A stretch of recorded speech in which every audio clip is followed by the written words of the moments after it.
ஆட்டோட விரை இல்லாட்டி விதைப்பை அப்படிம்பாங்க. மட்டன் கடையில் சொன்னீங்கன்னா வந்து ஒரு நான் 4 வாங்கி சின்ன சின்னதாக வந்து கட் பண்ணி வச்சுங்க. இந்த கறிக்கடைக்கு வந்த ஒரு அக்கா தான் வந்து எப்படி செய்கிறதுன்னு ஐடியா கொடுத்தாங்க. ஃபஸ்ட்டு வந்து ஒரு காரத்துக்கு தகுந்த பச்சை மிளகா ஒரு 5 பச்சை மிளகா, சின்ன வெங்காயம் 10, ஆட்டு விதைப்பையை வந்து ஒரு 2-3 டைம் தண்ணியில் அலசி வச்சுங்க.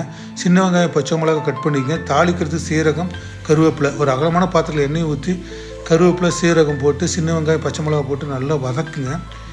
கொஞ்சமாக உப்பு, வெங்காயம் வேகிறதுக்கோசரம் கொஞ்சமாக உப்பு ஆட் பண்ணிவிட்டு நல்லா வதக்குங்க.